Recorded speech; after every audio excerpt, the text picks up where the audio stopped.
जय माता की मित्रों, मैं धनेश्वर महतो। कल बिहार में पूरे देश के अंदर बेरोजगार दिवस मनाया गया युवाओं के द्वारा,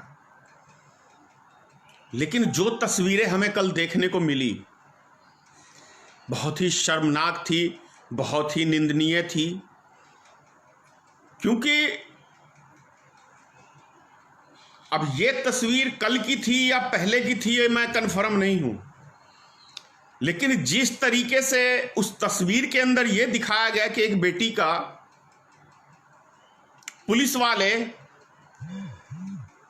दबा रहे थे, समझ रहे हैं ना आप, कहते हुए भी शर्म लगता है। तो इससे ज्यादा घिनौनी बात हमारे देश के लिए कभी हो नहीं सकती। अभी वर्तमान में जो तस्वीर देखने को हमें मिली, बेटी पढ़ाओ बेटी बचाओ, किससे बचाओ, किससे बचाओ? इन भड़ुए नेताओं से, ये हरामी पुलिस वाले से, जिसके घर में लग रहा है कि कोई मां बहन थी ही नहीं। कैसे उसने उसके प्राइवेट पार्ट पे हाथ लगा दिया, दबाया। बहुत बहुत बहुत निंदनीय है। अगर यदि मेरा बस चले तो ऐसे पुलिस वालों को मैं चौराहे पे नंगा करके इतनी मार मारूं कि दोबारा ये कभी किसी महिला को हाथ लगाने की जरूरत न करे, किसी बेटी की तरफ आंख उठाने की जरूरत न करे। रंडुओं की सरकार हमने चुनी है, इन रंडुओं से देश चल रहा है। यूपी की तस्वीर थी, योगी आदित्यनाथ लगाता है, नाथ योगी। संत का मतलब पता है योगी आदित्यनाथ किसे कहते हैं? संत का मतलब पता है? ले मैंने भी पहन रखा है, तो क्या मैं महात्मा हो गया?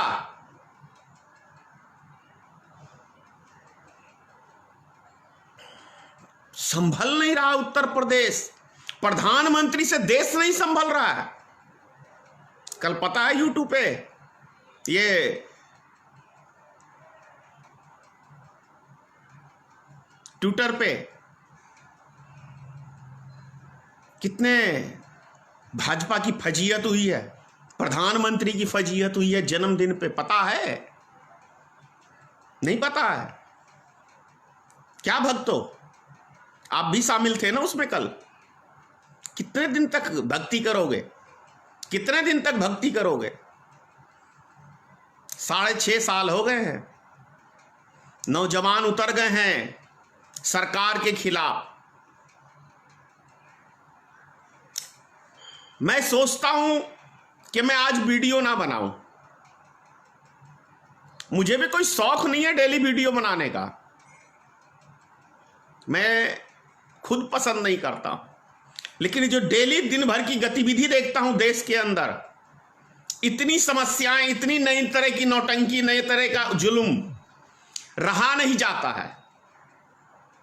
क्योंकि मुझे प्रेम है मातृभूमि से, अपने देश के एक एक व्यक्तियों से, एक एक नागरिकों से, चाहे वो भक्ति क्यों नहीं है, उनसे भी प्रेम करता हूं। क्योंकि मैं जानता हूं ये गुमराह है, मैं जानता हूं ये गुमराह है। इनको भी अपना बाल बच्चा पालना है, क्या करें? अभी आपने एक, मैं उदाहरण आपको दे रहा हूं। जब मध्य प्रदेश के अंदर ज्योतिराज सिंधिया भाजपा में ज्वाइन किए थे, तो आपको याद होगा कि करीब 200-400 आदमी झंडा भाजपा का लेके और उसके समर्थक में वो गए थे। और वहीं मीडिया ने पूछा था कि क्या आप इनके समर्थक हो? तो बोला कि मैं समर्थक नहीं हूं, मुझे 150 रुपये मिला है झंडा उठाने के लिए, 150 रुपया। तो सोचो कि देश में हमारी किस तरीके से बेरोजगारी है कि 150 रुपया में लोग पूरा दिन झंडा उठाने के लिए आज तैयार है। 150 रुपया में, जो कि 50 रुपये का 1 लीटर दूध आता है, आज 50 रुपये किलो आलू है। समझ रहे हैं आप मैं क्या कह रहा हूं? ये पॉइंटली बातें कह रहा हूं कि क्या है आज हमारे देश की स्थिति।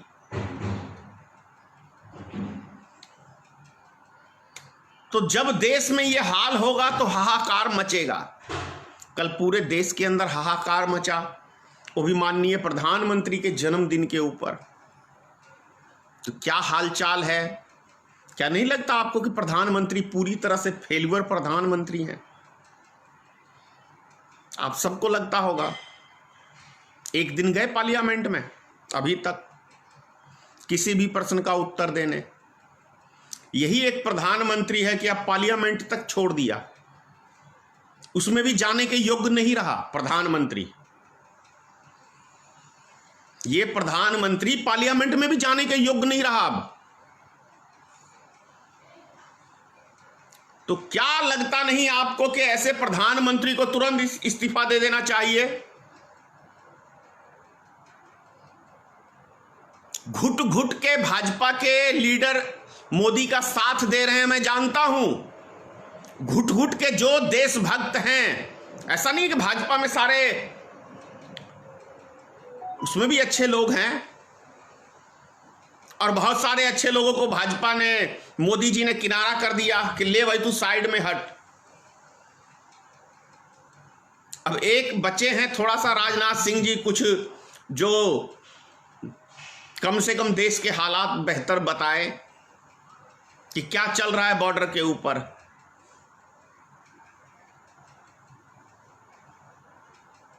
आप क्या समर्थन करते हैं बेरोजगारी दिवस का? समर्थन तो मुझे लगता है अंधभक्त भी किए ही हैं, क्योंकि वो भी बेरोजगार है ना। तब 100-150 रुपए में या 300 रुपए या 500 रुपए में आप आईटी सेल के उसके सदस्य बने हुए हैं। फर्जी आईडी के साथ हर विपक्षी नेता को आपको काम मिला हुआ है गाली देने का, तो आपका वो रोजगार है। मुझे कोई आपत्ति नहीं है, आप मुझे गाली देते हैं तो मुझे कोई आपत्ति नहीं है। मैं जानता हूं कि आपकी रोजी रोटी चल रही है उससे। तो चलो भाई, अगर मेरे गाली देने से, मतलब मुझे गाली देने से आपको 500 रुपए का भला हो रहा है, तो मैं तो कह रहा हूं दिन रात आप मुझे गाली दो। दिन रात, सुबह शाम, जितनी गाली देनी है। मैं तो कहता हूं ज्यादा दिक्कत है तो मेरे घर के पास आके माइक लगा के गाली दो, मुझे कोई आपत्ति नहीं है, क्योंकि आपकी रोजी रोटी चल रही है।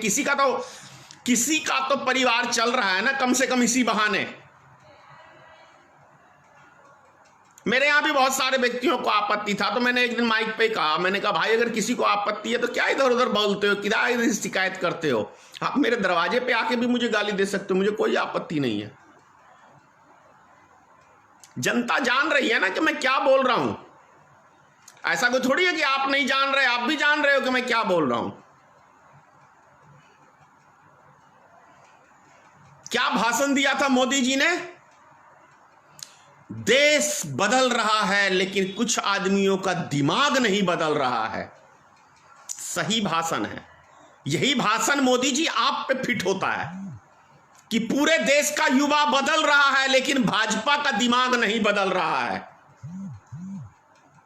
पूरे देश का युवा रोड पे आ गया है लेकिन भाजपा का दिमाग में जो सत्ता का नशा है वो नहीं उतर रहा है। पूरे देश के किसान रोड पे आ गए हैं लेकिन भाजपा को सत्ता का नशा नहीं उतर रहा है। यह भाषण ठीक रहेगा? उतरे हैं ना पूरे देश में किसान। अरे दो चीज से सत्ता में कोई भी पार्टी आता है, एक किसान का वोट बैंक और एक नौजवान का वोट बैंक। और यदि ये दोनों वोट बैंक किसी भी राजनीतिक दल से फिसड्डी हो जाए तो उसका आना जीरो तय है। जीरो। और भारतीय जनता पार्टी अब जीरो की ओर जा रही है। ये चले थे कांग्रेस मुक्त कराने, जनता भाजपा मुक्त कराने के लिए तैयार है। एक अमित शाह जी, अब वो बीमार हैं कि नहीं है वो तो हम लोग नहीं जानते हैं, लेकिन इतना जरूर जानता हूं कि शर्म से वो भी अब पार्लियामेंट में नहीं जा रहा। किस मुंह से जाएगा? कभी एनआरसी लाएगा, कभी सीए लाएगा, कभी एनपीआर लाएगा। अरे इससे क्या होता है? इससे क्या होता है? ये टाइम पास मुद्दे हैं। मतलब जरूरत की जो मुद्दे हैं उनसे सिर्फ जनता को भटकाने वाले ये मुद्दे हैं, लोगों को बेघर करने वाला मुद्दा है। चलिए, एक बहुत पॉइंटली बात याद आ गया मुझे, बहुत पॉइंटली बात है, खास तौर से ये हमारे यूपी बिहार के लोगों के लिए है। 48,000 झुग्गियां जो सुप्रीम कोर्ट ने तोड़ने के लिए कहा है दिल्ली के अंदर, तो यही भारतीय जनता पार्टी की सरकार है जो अभी दिल्ली चुनाव के समय में 48,000 झुग्गियों वाले को कहा था कि हम आपको पक्का मकान बना के देंगे। तो यहां तो उल्टा हो गया। अब यह बताओ कि उस झुग्गी के अंदर रहते कहां के लोग हैं। हिंदुस्तान की बात कर रहा हूं, पूरे हिंदुस्तान में जहां भी झुग्गी झोपड़ी मिलेगा उसमें या तो बिहार का आदमी ज्यादा मिलेगा मजदूर, या फिर उत्तर प्रदेश का मिलेगा। उसके बाद इक्का दुक्का 2-4% इधर उधर का आपको मिलेगा। तो 48,000 झुग्गियां तोड़ने का मतलब आप समझ रहे हैं, यदि एक झुग्गी के अंदर 5 ही आदमी होंगे या 4 ही आदमी होंगे तो कितने लाख आदमी को रोड पे सुलाने का काम फिर रोड पे सोने कौन देता है भाई? पुलिस वाले तो डंडा लेके खड़े रहते हैं पीटने के लिए, क्योंकि भाजपा के शासन काल में जो लाठी चार्ज हो रही है, चाहे वो हमारी माता बहनें हो, चाहे हमारे किसान भाई हो, चाहे हमारे देश के युवा बेरोजगार नौजवान हो, या चाहे शिक्षक हो, ऐसा कौन सा, चाहे वो क्या कहते हैं बिहार के अंदर आंगनबाड़ी केंद्र की महिलाएं हो, चाहे वो दायिका जो काम करती हैं गांवों में हॉस्पिटल के लिए वो हो, ऐसा कौन सा मतलब डिपार्टमेंट नहीं है जिसके लिए मोदी सरकार ने लाठियां नहीं दिखाई है देश की जनता को। लाठियों से स्वागत किया जाता है भारतीय जनता पार्टी के सरकार में। हमसे कोई डिमांड ना करो, हमसे कोई सवाल ना करो, वरना ये लाठी देख लो, तोड़ देंगे। तो इस शासन को क्या कहेंगे आप? रामराज कहेंगे? ये शासन रामराज है? ये शासन रामराज नहीं है, ये शासन कंस राज है। कंस ने बड़ा जुल्म किया था, कंस ने बहुत जुल्म किया था। आज कंस का राज है हमारे देश के अंदर। कंस में, मोदी में, आखिर कल विरोध दिवस मनाया गया यदि मोदी के खिलाफ, तो किसी ने रोड पे तोड़फोड़ तो नहीं की।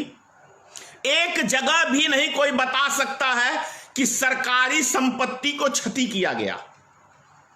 फिर पुलिस प्रशासन ने लाठी उन पे क्यों भाजी?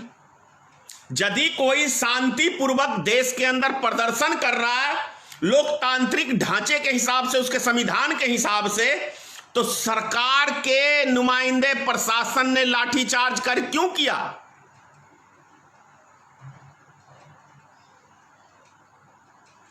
यह प्रश्न है।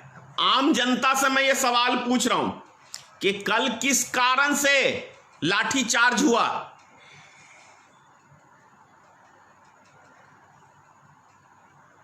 आप जरा स्वयं सोचिए, कैसी सरकार हमने चुनी है। मैं तो कहता हूं कि पूरे देश के नागरिक अब रोड पे उतरे ऐसी सरकार के खिलाफ। इसको सरकार चलाने का ढंग नहीं है,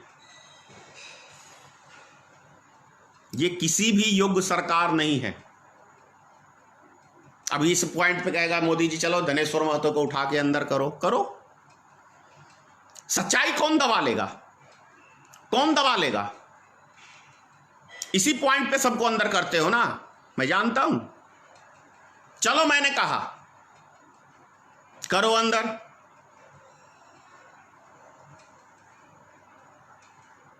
अगर अपना हक मांगना, अपने अधिकार की बात करना यह देशद्रोही है और यह राष्ट्रद्रोही है, तो मैं देशद्रोही हूं, राष्ट्रद्रोही हूं। यदि हम अपने हक की आवाज, जनता की हक की आवाज उठाते हैं और यदि उसके लिए भाजपा कहती है कि ये देशद्रोही है, ये राष्ट्रद्रोही है, तो मैं राष्ट्रद्रोही भी हूं, देशद्रोही भी हूं, मुझे कोई दिक्कत नहीं है। करो अंदर, मुझे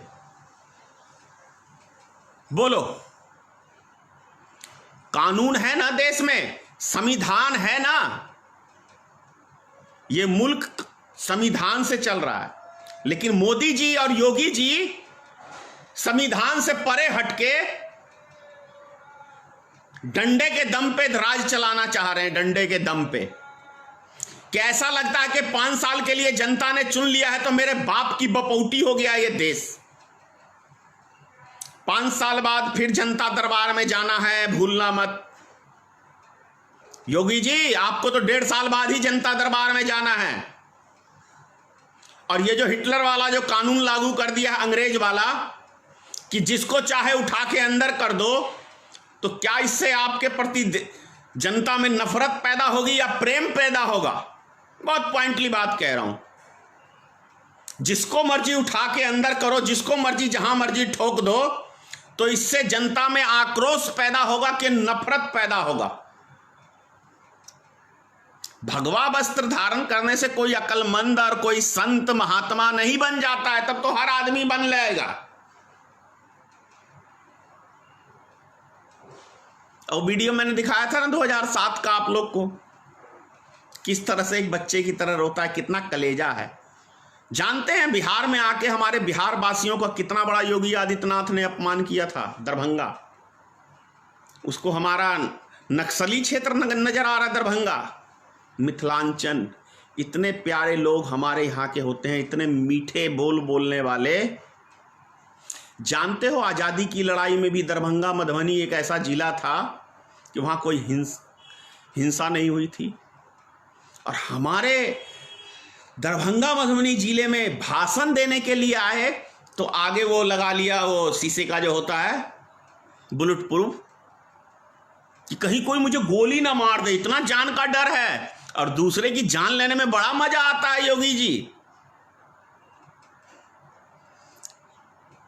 जो दूसरों पे अत्याचार करते हैं वो महाबुजदिल होते हैं, महाबुजदिल होते हैं, पता है। कंस का भी कलेजा देखा। जितने आज तक ये अत्याचार करने वाले हुए हैं ना, जब उनकी बारी आई है तो पूरी फटी है उनकी, क्योंकि उनको अपनी जीवन से बहुत प्रेम रहता है, लेकिन दूसरे की जीवन यूं छीन लेते हैं जैसे इन्होंने उनको जीवन दिया हो। अरे जब हम किसी को जीवन दे ही नहीं सकते, हम किसी का भला कर ही नहीं सकते, तो ये अधिकार किसने दिया है कि हम दूसरे के हक अधिकार को छीने, हम दूसरे की जिंदगियों को छीने? ये अधिकार किसने दे दिया भाई? किसी भी व्यक्ति के ऊपर कह रहा हूं। सत्ता चलाने के लिए जनता ने दिया है आपको 5 साल, उन पे जुल्म ढाने के लिए नहीं दिया है कि आपको मैं चांस दे रहा हूं और आप मेरे पूरा डंडा करो। इसके लिए जनता ने मत नहीं दिया है। जनता ने मत दिया है कि आपको मैं टाइम दे रहा हूं 5 साल के लिए, और आप जो वादा करते हैं हम लोग से उसको पूरा करिए। और आपको बड़े विश्वास के साथ जनता चुनती है कि ये नेता हमारे बाल बच्चों के भविष्य के लिए करेगा, हमारे समाज के लिए करेगा, हमारे देश के लिए करेगा।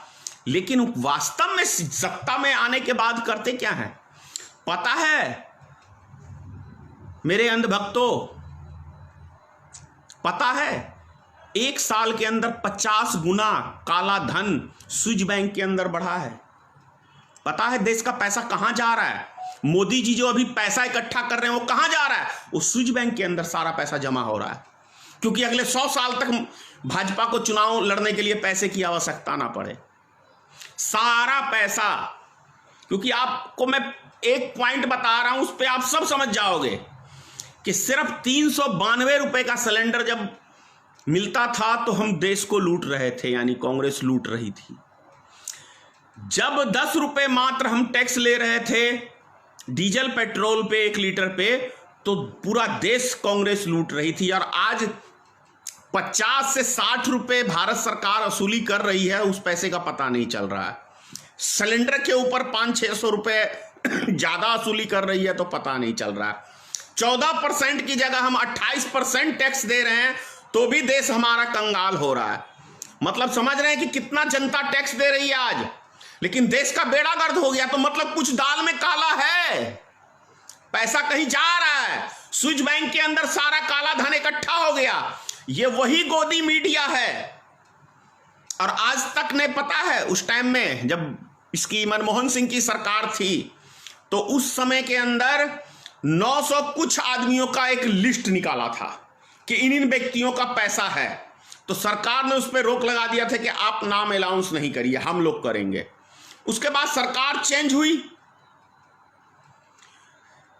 1 महीने का टाइम मांगा था भारतीय जनता पार्टी की सरकार ने। राजनाथ सिंह ने कहा था, नहीं राजनाथ सिंह ने नहीं, वो वकील साहब मर गए,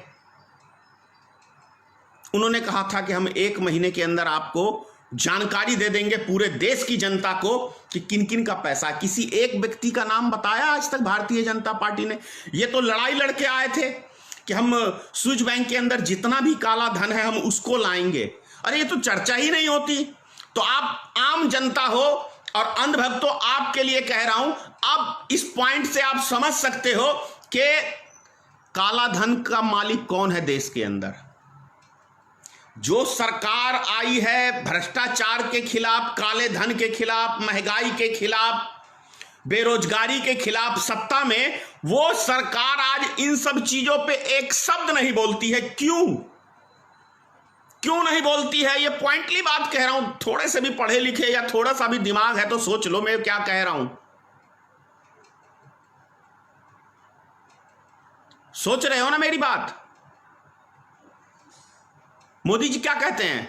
ये होना चाहिए कि नहीं होना चाहिए, ये होना चाहिए कि नहीं होना चाहिए, यही कहते हैं ना। तो मैं आपसे कह रहा हूं कि जो पॉइंटली बात कह रहा हूं आप सोचने में तो सक्षम है ना कि मैं क्या कह रहा हूं। आपके लिए कह रहा हूं और इस निकम्मी सरकार के लिए कह रहा हूं। स्विस बैंक के अंदर 50 गुना काला धन की वृद्धि हुई है। दम है तो करे भारत सरकार मेरे से डिस्कशन खुले तौर पे। है दम? नहीं है दम। मैंने कई बारी चैलेंज किया है भाजपा के कई सारे प्रवक्ताओं को, आओ खुले मंच पे मेरे से डिस्कशन करो। एक जवाब नहीं आता है क्योंकि वो जानता है कि धनेश्वर महतो पूरा नंगा कर देगा। एक टीवी चैनल पे गया था मैं, डिबेट में बुलाया था मुझे। पता है क्या बोला वो लास्ट में? धनेश्वर महतो जी को बुलाइएगा तो हम लोग को मत बुलाइएगा, ये बहुत नंगा करते हैं। इतना डर लगता है। अरे तो कांग्रेस के प्रवक्ताओं में अब कलेजा आया है। धनेश्वर महतो ने फूका है कलेजा, नहीं तो ये सब भी चूहे के बिल में छुपे हुए रहते थे। और मैं सब पार्टी के प्रवक्ताओं से कह रहा हूं, डरो मत। संबित पात्रा उल्टा सीधा शब्द का इस्तेमाल करे तो वही कनपट्टे में मारो, क्योंकि ये जो शब्द इस्तेमाल करता है डिबेट के अंदर कहीं भी जायज नहीं है। वो डिबेट होना चाहिए विकास के ऊपर, डिबेट होना चाहिए कि हमारे क्या मुद्दे हैं, डिबेट होना चाहिए कि हमने क्या वादा किया। कुछ नहीं मिला तो चिल्लाने लग गए जैसे ये भक्त भाई, कुछ भी हम अच्छी बात बोलें खराब बोलें, इनको डायरेक्शन दिया गया है कि आपको सिर्फ गाली देना है। तो जो डिबेट अभी होता है टीवी चैनल के ऊपर, जितने भाजपा के प्रवक्ता हैं ये 1962 में चले जाएंगे या आजादी के समय में चले जाएंगे। अरे भैया 70 साल बीत गए उस बातों को। आज सत्ता में आप हो, आप क्या कर रहे हो इस पे डिबेट करो। जब कांग्रेस सत्ता में थी तो इसी पे डिबेट होता था कि आज सरकार क्या कर रही है। तो आज सरकार क्या कर रही है इस पे डिबेट होना चाहिए टीवी चैनल के ऊपर। ये जयचंद की औलाद बोलेगा, लाइसेंस मिल गया है इसको गाली देने का, मतलब विपक्ष के सारे उसको, तो ये प्रवक्ता बनने लायक है राष्ट्रीय। और एक चीज और उससे भी बड़ी बात आपको मैं बताऊं कि कल जिस तरह से कहते हैं कि 14 करोड़ भाजपा का सदस्य है, तो पता है कल इस पे ट्विटर पे मात्र 3 लाख सदस्य इनके हैं जो मोदी के पक्ष में कल ट्वीट किए थे। सिर्फ 3 लाख सदस्य। और 45 लाख मोदी जी के खिलाफ। 45 लाख कल। क्या है वो मोदी मोदी मोदी मोदी का हुर्र निकल गया। अरे भैया सुनो, अगर मैं भी 500-500 रुपए दूं ना तो सारा गांधी मैदान भर सकता हूं जनता को, क्योंकि बेरोजगारी है। और यदि मैं भी 500-500 रुपया दूं तो धनेश्वर महतो के पीछे भी 500 आदमी चिल्लाने वाले रहेगा, धनेश्वर धनेश्वर धनेश्वर। ये सब राजनीतिक देश की जनता नहीं समझ पाई। हमारी भोली भाली जनता है ना। और क्यों जनता भोली भाली है अब मैं बता रहा हूं। एक मोहन भागवत जी का बयान आया था कि देश में पढ़ाई लिखाई नहीं होनी चाहिए क्योंकि उससे लोगों में अहंकार पैदा होता है। सोच लीजिए मोहन भागवत का सोच, यानी कि हमारे बाल बच्चे पढ़े लिखे आगे बढ़ें, लेकिन ओबीसी समाज के लोग, बैकवर्ड समाज के लोग, दलित समाज के लोग, इनके बाल बच्चे अंगूठा टेक रहे हैं हमारी गुलामी करने के लिए।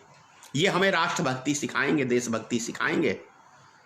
ये हमें देशभक्ति सिखाएंगे कि ओबीसी समाज के लोग, दलित समाज के लोग अनपढ़ गवार रहेंगे तो ही हम उनको मूर्ख बना पाएंगे।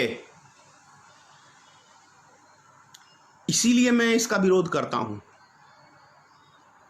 और क्या है इनके संविधान में, क्या है आरएसएस के संविधान में? सार्वजनिक करे मोहन भागवत कि उसके अंदर जब भी अध्यक्ष बनेगा तो कोई फॉरवर्ड क्लास का ब्राह्मण ही बनेगा। क्या ये देश चलाएंगे? ये चूतिया बनाते हैं देश को। और एक चीज और बता रहा हूं, बहुत सारे व्यक्ति मुझे कॉल करके जम्मू कश्मीर का मसला पूछते हैं कि ब्राह्मणों को मार के भगाया। क्यों भाई, बुरा मत मानना, माफी चाहता हूं ब्राह्मण समाज से। क्यों दूसरी जातियों ने आपको मतलब पहरेदारी करने के लिए ठेका ले रखा है क्या आपका?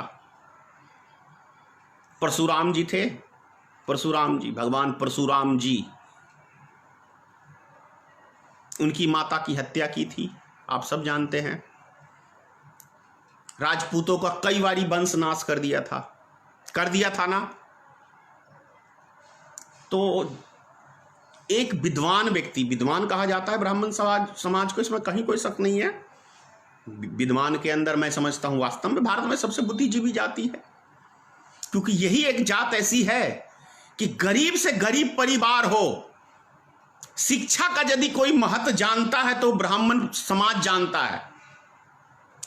अगर भीख भी मांगना पड़े तो भी ब्राह्मण समाज अपने बच्चों को बेहतर तालीम जरूर देता है। तो यह तालीम के साथ आपकी रक्षा करने के लिए कोई दूसरा आदमी आएगा? क्यों आएगा? और अटल बिहारी वाजपेयी भी तो ब्राह्मण थे ना। अटल बिहारी वाजपेयी जी की सरकार बनी तो क्यों नहीं सारे ब्राह्मणों को बसाया अभी तक जम्मू कश्मीर में? और अभी भक्तों की सरकार है, मोदी की सरकार है, तो कितने ब्राह्मणों को बसा दिया जम्मू कश्मीर में? सिर्फ मुद्दा बनाते हो, सिर्फ मुद्दा बना के देश की जनता को गुमराह करते हो। करोगे कुछ नहीं, चिल्लाओगे। रोड पे चिल्लाना ही काम है भारतीय जनता पार्टी के और आरएसएस के लोगों का। लेकिन किसी का घर बसा दो, अरे तुम्हारा अपना ही घर नहीं बसा हुआ तो तुम क्या दूसरे का घर बसाओगे भाई? तुम जब ही तो पूरे देश की घर उजाड़ने में लगे हुए हो। 48,000 झुग्गियों को उजाड़ने की बात कह दी सुप्रीम कोर्ट ने और आराम से खामोशी से तमाशा देख रहे हो, क्योंकि हमें वोट नहीं दिया तो चलो उजाड़ो इनको। और वोट दे भी देता तब भी उजाड़ो। आज क्या कर रही है भारतीय जनता पार्टी? आज वही काम कर रही है ना कि 2 बार, दूसरी बार आपको चांस दिया तो आज पूरे देश की जनता का घर उजाड़ने में लगी हुई है भारतीय जनता पार्टी। बोलिए क्या मैं गलत कह रहा हूं? क्या किसान के खिलाफ अध्यादेश जो ये कानून पास किया है इन्होंने, अभी किसान के खिलाफ है, तभी तो किसान रोड पे है।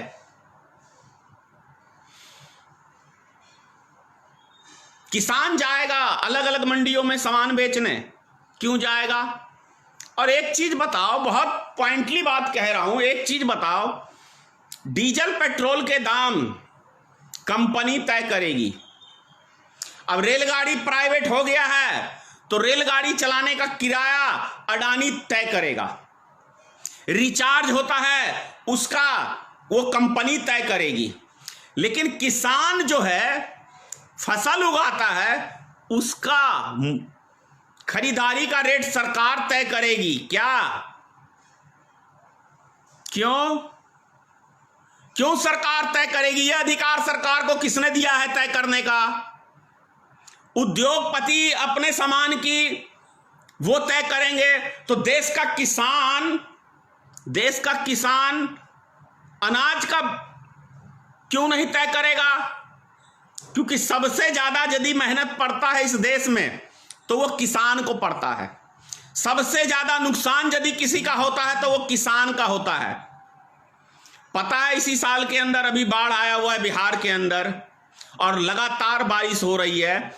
एक बारी धान लोगों ने रोपा वो डूब गया, उसके बाद फिर बाढ़ कम हुई, फिर किसानों ने धान रोपा, फिर से इतनी बारिश आई कि फिर वो डूब गया, तो किसान तो जीरो हो गया ना। लागत भी गई, मेहनत भी गई, वो किसान क्या करेगा? ये तो बिहार है, बिहार का किसान आत्मनिर्भर है, वो आत्महत्या करना नहीं जानता है, क्योंकि बिहार ही एक पूरे हिंदुस्तान में ऐसा स्टेट है जो एक एक नागरिक का सीना और दिल फौलाद का है। वो संघर्ष करना जानता है बिहार का लोग, लेकिन आत्महत्या करना नहीं जानता है।